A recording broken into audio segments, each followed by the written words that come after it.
Bismillah wa salatu wa salamu ala rasulillah wa ala alihi wa ashabihi ajma'in.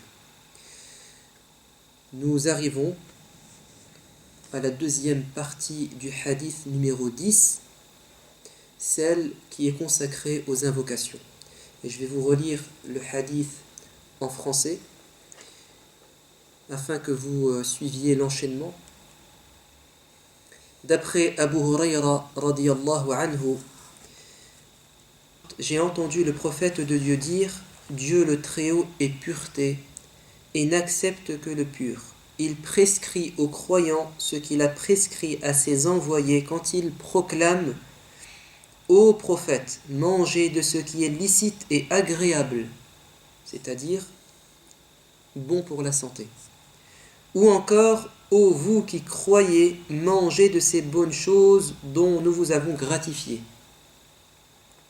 Puis, et là c'est la deuxième partie qui nous intéresse, l'envoyé mentionna le cas d'un homme aux cheveux ébouriffés et couverts de poussière du fait de ses longs voyages, et qui tend ses bras vers le ciel en disant: Seigneur, Seigneur, or ce qu'il mange, ce qu'il boit, la nourriture dont il s'est rassasié, tout cela lui est illicite. Comment pourrait-il bien être exaucé? Donc le prophète alayhi salam, après avoir mis l'accent sur la nécessité de faire preuve de prudence dans le choix de nos aliments, c'est-à-dire de discerner ce qui est licite de ce qui ne l'est pas, de ce qui est bon ou nocif pour la santé, et de faire attention aux moyens par lesquels nous achetons ou nous nous procurons notre nourriture, c'est-à-dire bien souvent notre argent, et de se demander s'il est licite. Il nous dit ensuite: sachez que la nourriture illicite peut avoir une répercussion négative sur vos adorations, et tout particulièrement l'invocation. Et la question qu'on va se poser, c'est: pourquoi Dieu ne répond-il pas parfois à nos invocations? Qu'est-ce qui fait que nos chances d'être exaucés sont diminuées? Qu'est-ce qui empêche, qu'est-ce qui fait barrière entre nous et la réponse de Dieu à nos attentes, à nos demandes? Vous avez une réponse très claire dans le hadith du prophète lorsqu'il nous parle de cet homme. Vous allez voir quand on va prendre le descriptif qu'a peint le prophète de cet homme, de son état, de ce qu'il va faire, vous allez voir qu'en apparence, toutes les conditions sont regroupées afin que Dieu exauce son invocation. Parce que cet homme, d'abord, il se trouve à un moment où Dieu répond favorablement aux demandes. Le voyage. C'est un homme qui voyage. Deuxièmement, cet homme est dans un état lamentable qui fait pitié. C'est-à-dire qui pousse Dieu à quoi? À le prendre, à le faire entrer dans sa miséricorde. Le prophète nous dit qu'il a les cheveux ébouriffés, hirsutes, qu'il est couvert de poussière, donc il est forcément très fatigué, il est faible. Donc cet état de besoin nous rappelle son état de serviteur devant son Créateur. Et plus tu seras humble, tu feras montre de soumission devant Dieu dans tes invocations, et plus Dieu va te répondre. Troisièmement, cet homme lève les mains au ciel, et le prophète nous invitait à le faire. Donc il fait preuve de politesse avec Dieu. Quatrièmement, cet homme insiste. Il dit: Seigneur, Seigneur, Ya Rab, Ya Rab. Et l'insistance dans l'invocation, c'est également quelque chose qui est demandé. Et il dit: Ya Rab, mon Seigneur. Donc il reconnaît la seigneurie de Dieu et donc par miroir son état de serviteur. Et pourtant, qu'est-ce que nous dit le prophète? Comment Dieu pourrait-il bien répondre à son invocation? Pour quelle raison? Car il a consommé ce qui est illicite. Donc la première des raisons qui va faire barrage entre nous et l'exaucement de nos invocations, ce sont les péchés. Et parmi les péchés qui font le plus grand obstacle, ce sont la consommation de l'illicite, le fait de se revêtir de vêtements illicites et de posséder des choses illicites. Et ici, pourquoi est-ce que le prophète alayhi salam prend comme exemple la nourriture, le vêtement et la boisson? Parce que ce sont des besoins vitaux. Et il est en train de nous dire, faites attention, vous êtes tous concernés, puisque vous vous nourrissez tous, vous vêtissez tous et vous buvez tous. Donc vous êtes tous concernés et vous pouvez tous vous retrouver à la place de cet homme. Ensuite, ici, on pourrait croire, d'après les propos du prophète, que toute sa boisson, toute sa nourriture, tous ses vêtements sont illicites. Mais ce n'est pas vrai. Il suffit qu'une partie de tes vêtements, de ta nourriture, de ta boisson soit illicite pour que Dieu ne réponde pas favorablement à tes invocations. Également, rien ne nous dit clairement que, d'après ce hadith, que Dieu ne répondra jamais à quelqu'un qui a fait un péché. On ne peut pas tirer de ce hadith cette vérité. Il y a toujours un doute. On ne peut pas dire à quelqu'un qui fait des péchés, sache que Dieu ne répondra jamais à tes invocations. Parce que le prophète, il s'est simplement étonné. Il a dit, mais comment Dieu pourrait-il bien répondre à son invocation? C'est un étonnement. C'est-à-dire que sa probabilité de voir ses invocations être exaucées est faible. Ça ne veut pas dire que c'est impossible. La preuve, c'est que dans un autre hadith, le prophète nous dit que Dieu répond aux invocations de celui qui subit une injustice, l'opprimé, même s'il est non-musulman. Pourtant, le non-musulman se nourrit, se vêtit et boit que de l'illicite, aux yeux des musulmans. Et pourtant, Dieu lui vient en aide, parce qu'il est juste. Ce n'est pas parce que le serviteur a fait des péchés que Dieu va être injuste envers lui.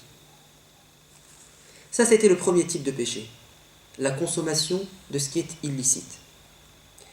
Un deuxième péché qui pourrait faire barrière, c'est le délaissement de l'obligatoire. Le premier, c'est quoi? La transgression de l'interdit. Nous sommes maintenant dans le délaissement de l'obligatoire. Quand tu délaisses ta prière, ta zakat, l'obligation de bien te comporter avec tes parents, l'obligation d'être honnête, etc. Il se peut que Dieu ne réponde pas à tes invocations.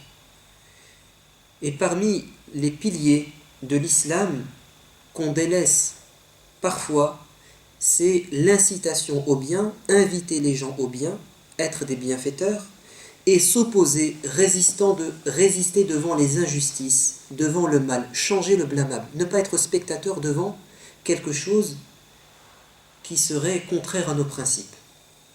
Le prophète a dit dans un hadith,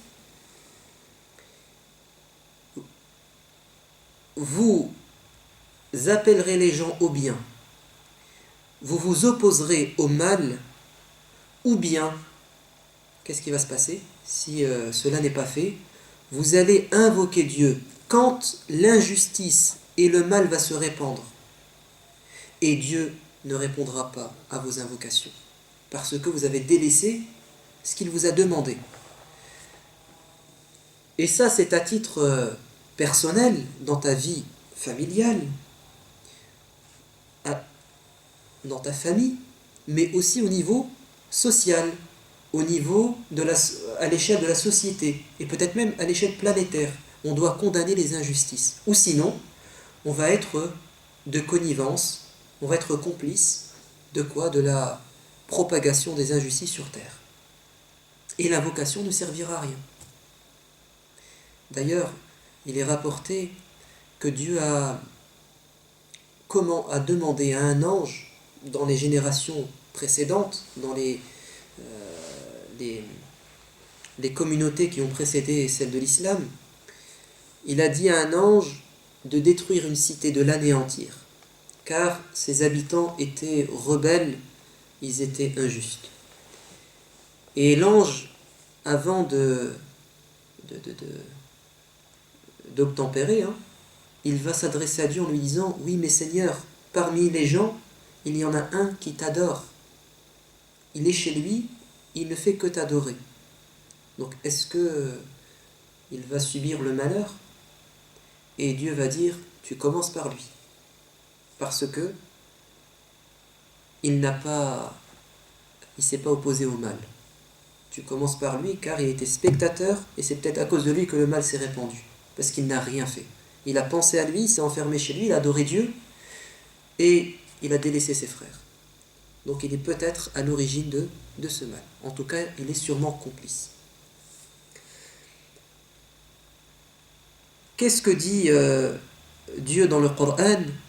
Si mes serviteurs t'interrogent à mon sujet, وَإِذَا سَأَلَكَ عِبَادِي عَنِّي فَإِنِّي قَرِيبٌ, qu'ils sachent que je suis tout près, toujours disposé à exaucer les vœux de celui qui m'invoque. Je suis tout près, et j'exauce les invocations de mes serviteurs.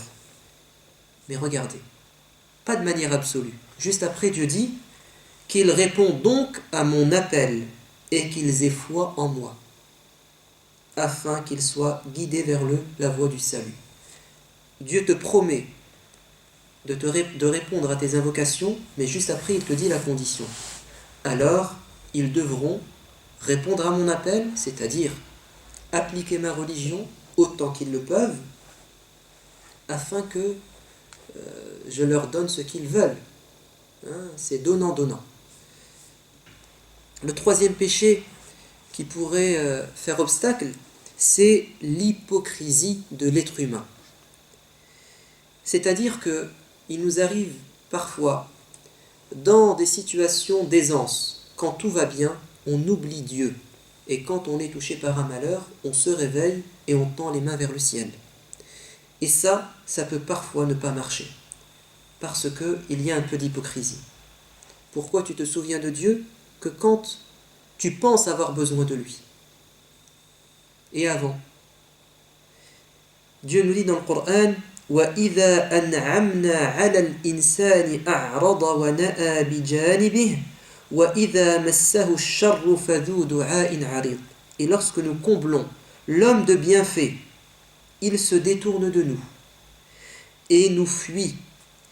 Mais lorsqu'un malheur l'atteint, il ne tarit pas de prière. Également, l'homme peut faire preuve d'hypocrisie en étant ingrat. Il désobéit à Dieu après que son Seigneur ait répondu favorablement à ses demandes. C'est-à-dire qu'il a demandé à Dieu certaines choses, Dieu lui a donné, et ensuite, au lieu de le remercier, il devient ingrat. Et Dieu nous dit: وَإِذَا مَسَّ الْإِنسَانُ الضُّرُّ دَعَانَا لِجَنْبِهِ أَوْ قَاعِدًا أَوْ قَائِمًا فَلَمَّا كَشَفْنَا عَنْهُ ضُرَّهُ مَرَّ كَأَنْ لَمْ يَدْعُنَا إِلَى ضُرٍّ مَسَّهُ كَذَلِكَ زُيِّنَ لِلْمُسْرِفِينَ مَا كَانُوا يَعْمَلُونَ. Quand un malheur atteint l'homme, il nous appelle à son secours, qu'il soit couché sur le côté, debout ou assis. Mais aussitôt que nous l'en délivrons, il reprend son train de vie comme s'il ne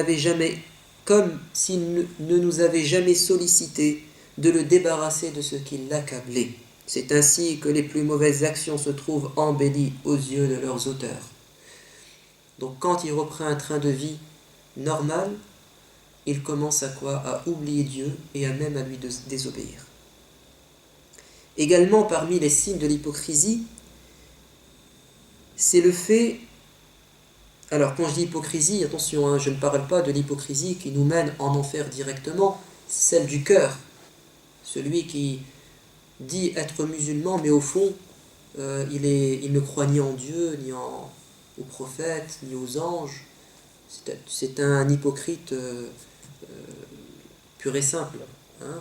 On ne parle pas de l'hypocrisie des actes, parce qu'il y a une différence entre l'hypocrisie du cœur et l'hypocrisie des actes. L'hypocrisie des actes, on est tous touchés parfois. Comme a dit le prophète alayhi salam, trois choses, si elles se retrouvent dans une personne, il est totalement hypocrite. Et si l'une de ces choses est en lui, alors il est en partie hypocrite. Lorsqu'il promet, il manque à sa promesse. Lorsqu'il parle, il ment. Lorsqu'on lui dépose une chose à garder, à conserver, de l'argent par exemple, un prêt, il ne fait pas attention. Et dans une autre version, un quatrième vice, lorsqu'il se dispute, il devient très très violent et injurieux. Donc, ça peut tous nous arriver. Donc une partie d'hypocrisie pourrait être dans notre cœur ou à travers nos actes. Donc là, je vais vous parler d'une hypocrisie qui peut nous toucher. Celui de ne pas implorer Dieu toujours, en permanence. Parce qu'à un moment donné, tu crois que tu peux te passer de Dieu. Donc tu ne l'implores pas. Et quand on est dans la difficulté, là on se rend compte qu'on n'est rien sans Dieu et on commence à l'implorer. Il y a un peu d'hypocrisie, un peu. Abu Hurayra rapporte, le prophète a dit « Celui qui aimerait que Dieu réponde à ses demandes quand il est submergé par les soucis et les difficultés, qu'il multiplie les invocations quand tout va bien. » Quand tout va bien. Qu'il fasse beaucoup d'invocations. Et dans un autre hadith, Dieu se met en colère quand l'adorateur ne l'invoque pas, ne lui demande rien. Dieu est en colère. Parce que d'une manière ou d'une autre, tu dis à Dieu, je n'ai pas besoin de toi. Je n'ai pas besoin de t'implorer. Tout le bonheur dans lequel je me trouve, c'est grâce à moi. Donc je n'ai pas besoin de t'implorer. Et ce comportement, il est à l'inverse du comportement naturel des humains. C'est que nous, on se met en colère quand on nous demande. Dieu, c'est l'inverse. Quand tu ne lui demandes rien, il se met en colère. Parfois, l'hypocrisie, elle est dans le fait de ne pas tenir ses promesses. Parce qu'il nous arrive parfois de lever les mains au ciel et de dire « Ô Seigneur, si tu me donnes, je te promets que. Si tu me donnes un enfant, si tu me donnes une voiture, un job, une femme, je te promets que je reviendrai. Je te promets que je ferai. » Et parfois, on ne remplit pas nos promesses. Allah Azza wa Jal nous parle de deux cas de figure. Et là, il parle des vrais hypocrites. وَمِنْهُمْ مَنْ عَاهَدَ اللَّهَ لَإِنْ آتَانَا مِنْ فَضْلِهِ لَنَصَّدَّقَنَّ وَلَنَكُونَنَّ مِنَ الصَّالِحِينَ. Il y a parmi eux des gens qui disent « Ô Allah, ô Seigneur, si tu nous fais largesse, tu nous donnes de l'argent, assurément, nous allons faire des aumônes, nous allons dépenser cet argent pour te plaire. » Et Allah nous dit, et quand j'ai répondu à leur demande, ils se sont montrés avares. Un autre cas de figure, فَلَمَّا أَثْقَلَتْ دَعَوَا اللَّهَ رَبَّهُمَا لَئِنْ آتَانَا صَالِحًا لَنَكُونَنَّ مِنَ الشَّاكِرِينَ.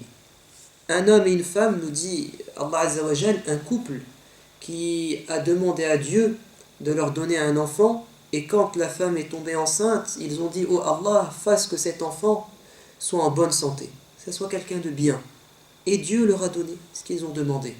Mais ils ont fini par quoi? Par se montrer ingrats ensuite.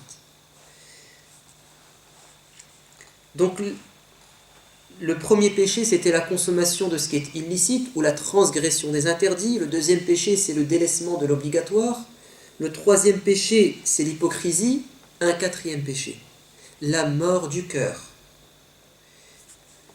On interrogea Ibrahim ibn Adham, et certains disent que c'est Ibrahim ibn Ishaq. Bref, en tout cas, cet homme saint, vertueux, a été interrogé par des gens. ils sont venus se plaindre à lui et lui ont dit « Pourquoi donc Dieu ne répond-il pas à nos invocations ?» Voilà ce que va répondre Ibrahim, et c'est une réponse à méditer, parce que elle fait peur un peu. Elle fait peur. Il dit « Car la mort de vos cœurs ont été provoquées par 10 péchés, ou bien par 10 choses. Premièrement, vous connaissez Dieu et pourtant vous délaissez ses enseignements. Vous connaissez Dieu et pourtant vous ne lui obéissez pas. Deuxièmement, vous connaissez le prophète, mais vous avez délaissé ses enseignements, sa sunna. Troisièmement, vous connaissez le Coran, vous l'avez entre vos mains, mais vous ne l'appliquez pas. Vous profitez des bienfaits de Dieu sans le remercier. Vous dites que le paradis est une vérité sans chercher à y entrer. Vous dites que l'enfer est une réalité sans chercher à le fuir. Vous dites que le diable est votre ennemi et plutôt que de le combattre, vous le suivez. La mort vous est connue et personne ne s'y prépare. Vous enterrez vos morts et cela ne vous sert pas de leçon. Vous vous levez le matin et la seule chose qui vous préoccupe, écoutez bien le dernier, vous vous levez le matin et la seule chose qui vous préoccupe, ce sont les défauts des gens, alors que vos propres défauts, vous les oubliez. Donc tout ça, selon cet homme, c'est ce qui peut provoquer la mort d'un cœur, et un cœur mort, ou un cœur dépéri, c'est-à-dire qui n'a plus vraiment la foi, c'est un cœur qui n'attire pas l'attention de Dieu, en tout cas dans l'exaucement des invocations. Donc faut être très attentif et essayer au maximum d'obéir à Dieu, d'essayer de lui plaire et d'éviter ses interdits pour qu'il ne soit pas en colère contre nous et qu'il ne réponde pas à nos invocations parce qu'on a vraiment besoin de lui. Un autre type de péché, c'est l'abandon et le désespoir dans nos invocations. D'après Abu Hurayra, le prophète a dit « Dieu répond à vos invocations tant que vous ne vous précipitez pas, en disant « J'ai invoqué et pourtant je n'ai pas eu ce que je voulais. » On invoque Dieu et à un moment donné on se lasse, on désespère, on arrête. On dit « Dieu ne veut pas me donner ou ne m'a pas donné. » Si on arrive à ce point de désespoir, Dieu ne te donnera pas. Mais si tu gardes espoir et tu invoques Dieu, un jour ou l'autre, il te donnera. Donc nous avons dit que la première raison, le premier obstacle, la première barrière qui fait face à l'exaucement de nos invocations, ce sont les péchés qui provoquent la colère de Dieu. Maintenant, c'est l'inverse que je vais vous dire. Dieu peut ne pas répondre à ton invocation parce qu'il t'aime. Et on va savoir pourquoi. Le premier signe d'amour qui explique pourquoi Dieu peut parfois ne pas répondre à tes invocations, c'est le fait que, par ignorance, tu peux demander dans tes invocations le mal. Tu penses demander le bien, mais en fait tu demandes un mal. Mais tu ne le sais pas. Dieu a dit « Entretenez de bons rapports avec vos femmes. Et si vous avez de l'aversion pour certaines d'entre elles, sachez que l'on peut avoir parfois de l'aversion pour une chose qui peut cependant être pour vous la source d'un grand bonheur. » Donc quelqu'un qui vit un conflit dans son couple peut demander à Dieu dans ses invocations « Ya Allah, je n'en veux plus. Fasse que je divorce, fasse qu'elle me quitte ou qu'il me quitte. Possible. » Et Dieu dit « Non, il se peut que vous ayez de l'aversion pour votre épouse. » Et l'inverse est vrai. Alors qu'il y a dans cette épouse ou dans ce mari une source de bonheur. Comment ça? C'est ma source de malheur. Et Dieu me dit, ça peut être source de bonheur. Na'am, les savants en expliquant ce verset disent, il se peut que ton bonheur soit dans sa progéniture. Cette personne en elle-même, tu ne l'aimes pas, mais peut-être que tu vas être heureux parce que tu auras des enfants de cette femme ou de cet homme qui vont te rendre heureux. ou bien parce que le mariage au final te préserve. Si tu délaisses le mariage, tu peux te retomber dans le péché. Et donc le bonheur spirituel serait dans le fait de rester marié. Toute proportion gardée, bien entendu. À un moment donné, il est clair qu'à un moment donné, le divorce est une délivrance parfois. Mais... Et Dieu dit dans un autre verset, « Il se peut que vous ayez de l'aversion pour une chose qui constitue pourtant un bien pour vous. » Tu n'aimes pas quelque chose et c'est pourtant quelque chose de bien. Et il se peut que vous chérissiez une autre alors qu'elle constitue un mal pour vous. Dieu le sait, mais vous ne le savez pas. Donc notre science, elle est limitée. Donc si Dieu ne répond pas à nos invocations, fais-lui confiance. Peut-être que Dieu sait que s'il te donne ce que tu as demandé, ça sera un mal pour toi. Donc il peut parfois te priver par amour, pas par colère. Parfois, tu demandes le mal, pas par ignorance, mais par empressement. Tu es pressé, et le fait d'avoir la chose maintenant, ça sera un malheur pour toi. Plus tard, à un moment opportun que Dieu aura décidé, cette chose sera bonne pour toi. Dieu dit, l'homme demande dans ses invocations le mal, tout comme il demande le bien. Car l'homme est par nature toujours pressé. وَيَدْعُ الْإِنسَانُ بِالشَّرِّ دُعَاءَهُ بِالْخَيْرِ وَكَانَ الْإِنسَانُ عَجُولًا. L'homme est pressé. Quand il demande, il veut que ça vienne tout de suite. Alors que le moment n'est peut-être pas le meilleur. Parfois, tu demandes le mal, car tu te laisses impressionner par les apparences. Le prophète, alayhi salam, dans un hadith authentique, rapporté par le Bukhari, nous dit que 3 bébés ont parlé dans leur berceau. Un miracle. 3 nouveau-nés ont parlé alors qu'ils étaient encore tout petits. Il nous dit Jésus, fils de Marie, Isa. Le bébé qui est dans l'histoire de Juraïj. On ne va pas la citer cette histoire. Ce qui nous intéresse, c'est le dernier bébé qui a parlé. Le prophète nous dit une femme allaitait son enfant quand elle aperçut un homme riche, opulent, connu, qui se pavanait sur son cheval, sa monture, accompagné de son cortège. Et impressionnée par cette apparence, elle dit à Dieu dans son invocation, « Ya Allah, je te demande de faire de mon enfant, que mon enfant connaisse le sort de cet homme, qu'il soit riche, connu, etc. » Et là, l'enfant regarde sa mère et lui dit, « Ya Allah », il s'adresse à Dieu en disant, « Ô Seigneur, je ne veux pas être comme cet homme. » Ensuite, elle va voir une autre scène. Une femme que les gens poursuivaient et frappaient et insultaient en l'accusant de quoi? De vol. Tu es une voleuse, tu es une voleuse. Et là, la mère dit, oh Allah, je ne veux pas que mon fils ou ma fille devienne comme elle. Et là, l'enfant prend la parole et dit à Dieu, oh Allah, je veux être comme cette femme. Et là, étonnée, la maman dit, pourquoi donc, quand j'ai demandé à Dieu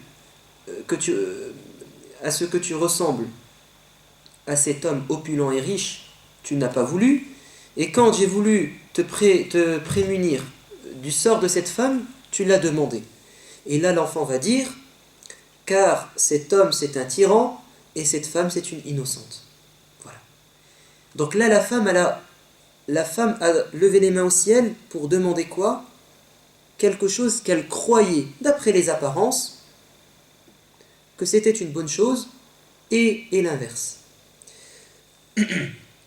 Parfois, nous demandons le mal par manque de sagesse. Anas ibn Malik rapporte que le prophète alayhi salam est parti rendre visite à un homme malade, tellement malade qu'il n'avait que la peau sur les os. Il est devenu rachitique, faible, extrêmement maigre. Et dans le hadith, on dit comme un poulet, squelettique. Et là, le prophète lui dit, as-tu invoqué Dieu? Et l'homme dit oui, je disais à Dieu dans mes invocations, ô Seigneur, les souffrances que tu me réservais dans l'au-delà, je veux qu'elles me soient infligées maintenant sur terre. Anticipe mon châtiment sur terre. Et là le prophète s'exclame, gloire à Dieu, tu ne peux pas supporter ce que tu as demandé, c'est impossible. Pourquoi n'as-tu pas dit, Seigneur, accorde-nous un sort heureux, une belle part dans ce monde et dans la vie future, et préserve-nous des tourments de l'enfer. Rabbana atina fid dunya hasana wa fil akhirah hasana wa qina adhab an-nar. Pourquoi t'as demandé le mal? En fait, lui, quand il a demandé ça, il pensait faire le bien, mais c'était un manque de sagesse. Et le prophète lui a enseigné la bonne invocation à dire. Donc si Dieu parfois ne répond pas à tes invocations, c'est parce qu'il veut ce qu'il y a de mieux pour toi. Tu peux demander le mal par ignorance, par empressement, par manque de sagesse et parce que tu te laisses impressionner par les apparences. Maintenant, Dieu peut considérer qu'il est dans ton intérêt de ne pas t'accorder ce que tu as demandé immédiatement, mais plus tard. Regardez Jacob, Yacoub, le père de Joseph. Il sait que son fils n'est pas mort, comme l'ont prétendu ses frères, mais qu'il est vivant, mais loin de lui. Et il va pendant des dizaines d'années pleurer la séparation entre lui et son fils, à tel point qu'il va en perdre la vue. Et je suis sûr et certain, dans ses invocations, il a demandé à ce que Dieu lui fasse retourner son fils, lui rendre son fils. Mais Dieu en a décidé autrement. Il a voulu que Joseph passe par des épreuves pour un jour se retrouver à la tête du ministère des Finances en Égypte, qu'il sauve sa société, les sociétés aux alentours, et qu'il reçoive ses frères chez lui, et qu'il demande à ses frères de ramener son père, et qu'à la fin, toute la situation se rétablisse entre lui et sa famille. Donc si Dieu avait rendu Joseph à son père, je pense que la jalousie n'aurait pas disparu entre lui et ses frères. Mais Dieu a voulu que la famille se recompose, qu'il y ait un regroupement familial des dizaines et dizaines d'années plus tard. Et c'était dans l'intérêt de tout le monde.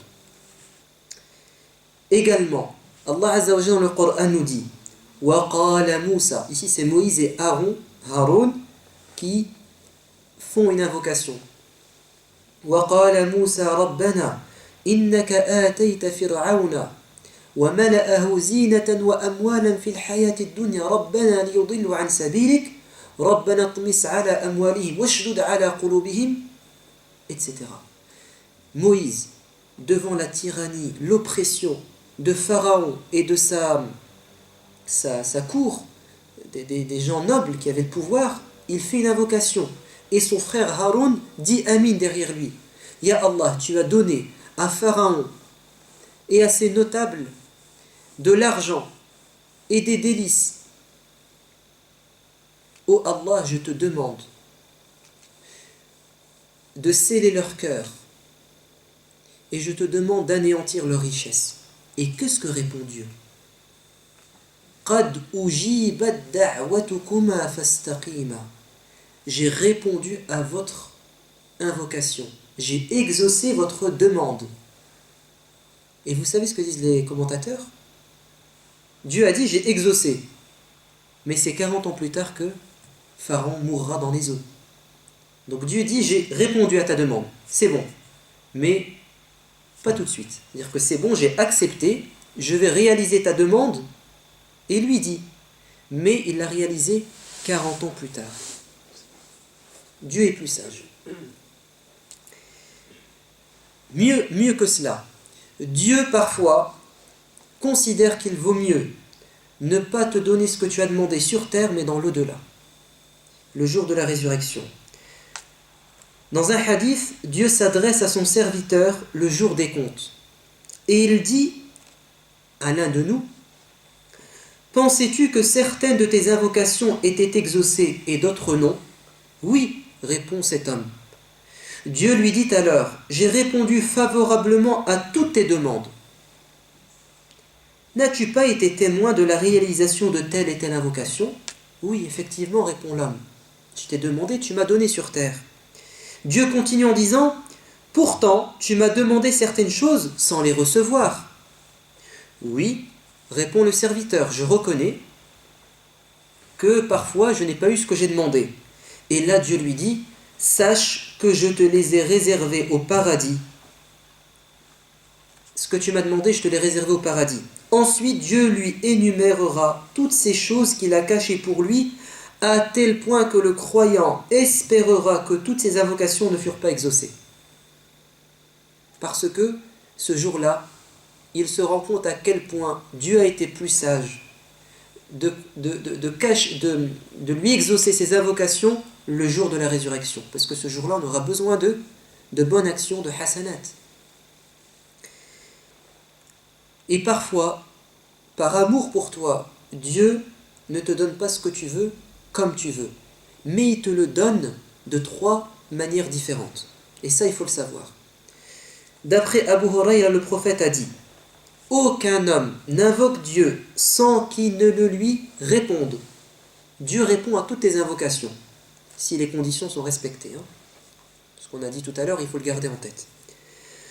Alors regardez les 3 formes d'exaucement de nos invocations. Soit la réponse est anticipée dans cette vie, Dieu te donne ce que tu as demandé ici-bas, soit Dieu lui réserve ce qu'il a demandé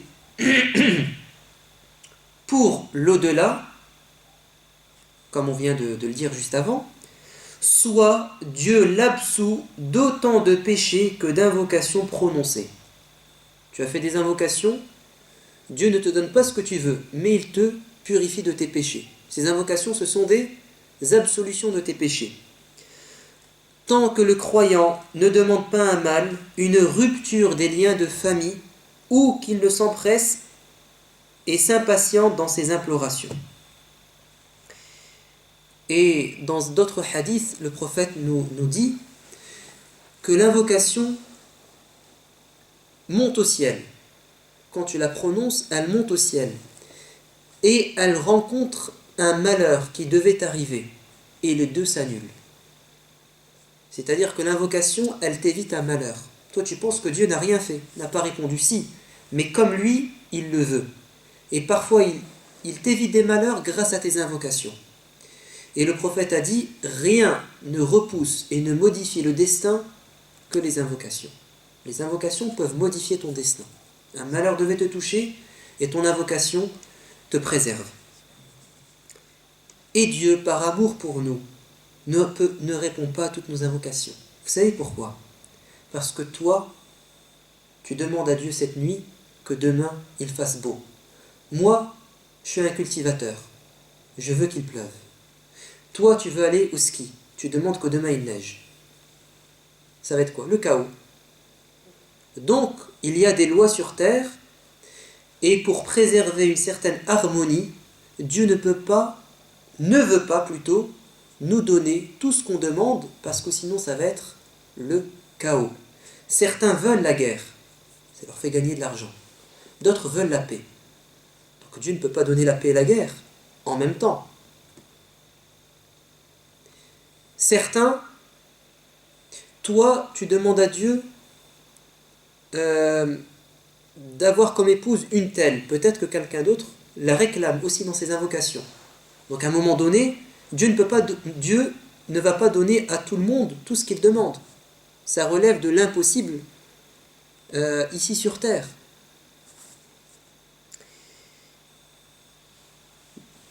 Nous avons dit que Dieu peut ne pas répondre à tes invocations parce qu'il est en colère contre toi, parce qu'il t'aime, et maintenant parce que Dieu aime t'entendre. Dieu aime lorsque son serviteur l'implore. Le prophète nous dit, l'invocation c'est l'adoration par excellence. Ad-du'a huwa al-ibada. L'invocation c'est l'adoration par excellence. Pourquoi? Parce que quand tu invoques Dieu, qu'est-ce qui se passe? Tu reconnais qu'il existe. Tu reconnais qu'il t'entend, qu'il te voit, tu as confiance en lui,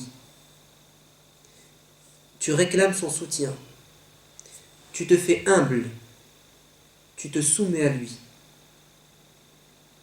Et tout ça, ce sont des adorations. C'est même un degré d'excellence dans l'adoration. Le fait d'invoquer Dieu, ça veut dire tout ce qu'on vient de citer, et donc c'est une preuve de foi. Tu as confiance en lui, tu sais qu'il est proche, tu ne désespères pas, et tout ça c'est une preuve de foi. C'est pour ça que invoquer Dieu, c'est l'adorer. Également, le fait qu'on se taise et qu'on n'adore pas Dieu, c'est un signe de fainéantise. Le prophète nous dit, le plus incapable, c'est celui qui ne fait pas l'effort d'invoquer Dieu. Et le plus avare, c'est celui qui est avare de salutation. Il n'aime pas saluer les gens. Pire que ça, se taire met en colère Dieu. Le prophète nous dit, Dieu se met en colère quand l'adorateur ne lui demande rien. Ça, on l'avait cité tout à l'heure. Maintenant, Dieu se réjouit quand tu fais des invocations, tu lui demandes. Le prophète a dit que l'un de vous invoque son Seigneur pour tous ses besoins, jusqu'à même demander que Dieu l'aide pour réparer la sangle de sa sandale si elle se déchire. C'est-à-dire que même les choses futiles, tu es invité à demander Dieu à t'aider et tu implores Dieu. Même si ça te paraît futile, toi tu peux le faire. Non, invoque Dieu, demande-lui de l'aide. Dieu aime ça. Même quand ta chaussure, ton lacet, je ne sais quoi, se déchire, tu demandes à Dieu de t'aider. Et la preuve que Dieu aime qu'on l'invoque, c'est la Fatiha. On la répète 17 fois par jour. Et qu'est-ce qu'il y a dans la Fatiha? Ihdina as-sirata al-mustaqim, ya Allah, guide-nous dans la voie droite. Donc c'est une invocation. Et Dieu veut qu'on l'invoque. C'est pour ça que dans la Fatiha, il y a une invocation. Enfin, et pour terminer, Dieu ne répond pas parfois à certaines de nos invocations parce qu'il ne les aime pas. Le prophète nous a dit, sachez que Dieu ne répond pas à un cœur insouciant et distrait. Et ça nous arrive parfois. Quand on fait des invocations en groupe, la personne fait des invocations et certains sont ailleurs, le cœur distrait, l'esprit divagant. Et Dieu ne peut pas lui donner ce qu'a demandé la personne à tout le monde, puisqu'il était ailleurs. Bon, après, c'est aussi un problème de compréhension, c'est que comme c'est en arabe, on ne comprend pas l'arabe, on ne sait pas ce qu'il demande. Ça peut s'expliquer. Mais si on comprend l'invocation, elle est compréhensible, on sait ce qu'il demande, il faut se concentrer et que le cœur soit présent. Et le prophète a dit que Dieu ne donne pas certaines demandes, ne répond pas à certaines demandes, celle de commettre un péché. Si quelqu'un demande à Dieu de commettre un péché, tu ne vas pas lui répondre. S'il demande à ce qu'il y ait un conflit dans sa famille, donc la rupture des liens de parenté, Dieu ne va pas lui donner. Il ne répond pas. Voilà. Donc, pourquoi Dieu ne répond-il pas à nos invocations parfois? Parce qu'on transgresse les interdits, on délaisse l'obligatoire, et donc il est en colère. Parfois c'est l'inverse, parce qu'il nous aime, il veut nous éviter un mal, il veut pour nous ce qu'il y a de meilleur. Parfois il ne nous donne pas ce qu'on lui demande, afin qu'on lui demande beaucoup. Parce que s'il te donne tout de suite ce que tu lui demandes, tu vas t'arrêter de l'invoquer. Donc il veut que tu l'invoques beaucoup. Et parfois, parce que l'invocation en elle-même, c'est quelque chose de mauvais. C'est un mal, et donc Dieu ne va pas te le donner. Parce que c'est quelque chose de mauvais. La prochaine intervention, elle portera sur comment faire afin que Dieu réponde favorablement à nos invocations. Comment faire pour mettre toutes les chances de son côté afin que Dieu réponde à nos invocations?